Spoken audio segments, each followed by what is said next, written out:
Have you ever heard of the Fire Mountain? It's a place shrouded in mystery, a name that whispers tales of unexplained phenomena and ancient secrets.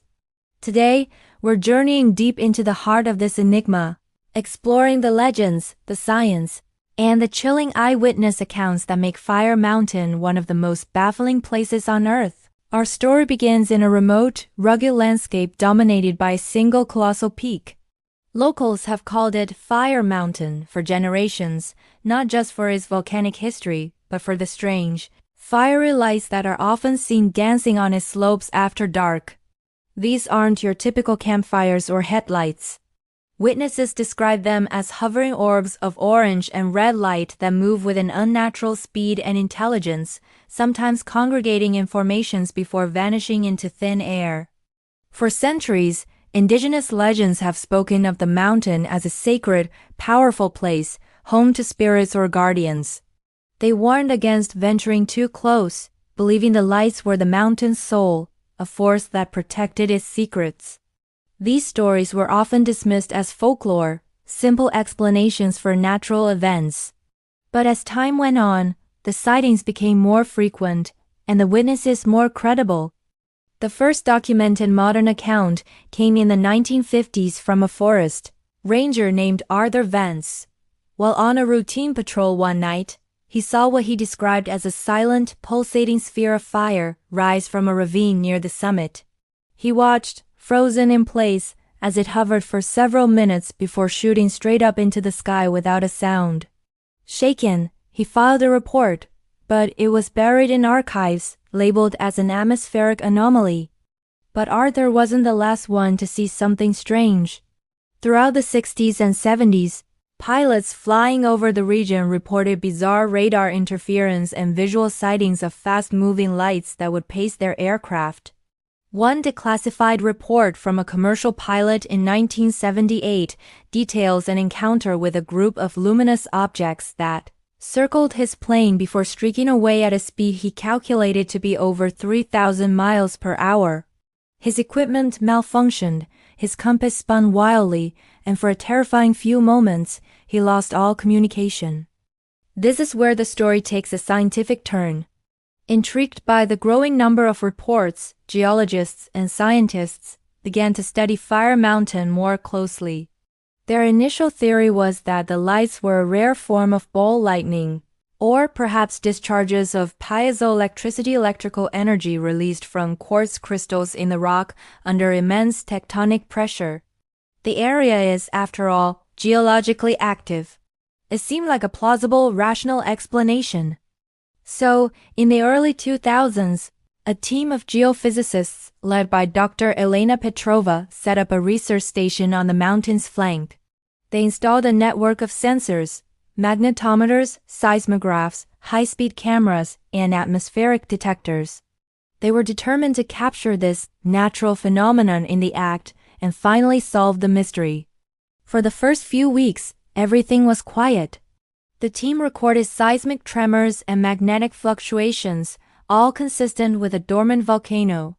They were beginning to think the whole trip was a bust. Then, one clear moonless night, it happened. The alarms on their equipment blared to life. The magnetometers went off the charts, indicating a massive localized magnetic field that had appeared out of nowhere.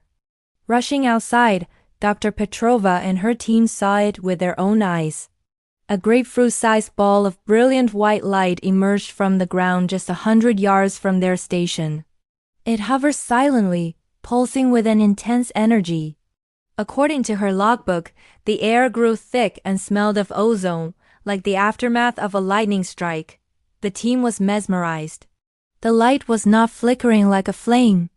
It was solid, contained, and seemed to be observing them. Then, just as they were about to deploy a remote drone to get a closer look, the orb shot a thin beam of light toward an outcropping of rock. There was no explosion, no sound, but the rock it hit began to glow red-hot, melting as if it were wax. Seconds later, the orb dimmed, descended back into the ground, and vanished. The magnetic field disappeared, and the sensors returned to normal. When they examined the rock the next morning, they were stunned. The surface was vitrified, melted into a smooth, glassy substance. The level of heat required to do that instantaneously was far beyond anything a natural electrical discharge could produce. Dr. Petrova's team had captured it all on camera. They had data, they had physical evidence, but they had no explanation. The piezoelectric theory was out the window. This was something else entirely. The Petrova incident opened up a whole new can of worms. Her findings were published in a peer-reviewed journal, but they were met with both fascination and heavy skepticism from the wider scientific community. Critics argued equipment malfunction or data misinterpretation. But for those who believed, it was proof that something truly extraordinary was happening at Fire Mountain. The mystery deepened even further when local historians and amateur archaeologists started digging into old records. They uncovered reports from 19th century prospectors who wrote about strange, molten caves they found high on the mountain, tunnels with walls that looked like they had been bored through solid rock with intense heat. They described these tunnels as unnaturally smooth and leading deep into the earth. Most who tried to explore them never returned. Were these the entry points for the lights? This led to the most popular and controversial theory of all, that Fire Mountain isn't just a mountain. The theory suggests it's a base, a cover for something non-human. Proponents point to the intelligent behavior of the lights, the extreme energy output, the mysterious tunnels, and the magnetic anomalies as evidence. They believe the mountain is hollowed out, housing an advanced technology or even a hidden civilization that uses the geothermal energy of the volcano to power its operations. Is it a natural phenomenon we don't yet understand? Is it a secret military installation testing advanced drone or energy weapon technology? Or is it, as the most fantastical theories suggest, a gateway to another world or a home for visitors not of this earth? One of the most compelling pieces of modern evidence comes from a group of hikers in 2018. They were using a drone to capture aerial footage of the summit. As they reviewed their video later, they noticed something they had missed in the moment. For just a few frames, as the drone pans across a sheer rock face, a section of the mountain seems to shimmer and become transparent. Through it, for a split second, you can see what looks like a massive geometric structure inside the mountain before the rock face becomes solid again. The video went viral, of course. Debunkers claimed it was a digital artifact, a compression glitch, or a clever hoax. But forensic video analysts have studied it and remain divided. Some say it's impossible to fake so seamlessly, while others maintain it's not conclusive proof. Today, Fire Mountain is a restricted area. The official reason is due to seismic instability and geological hazards.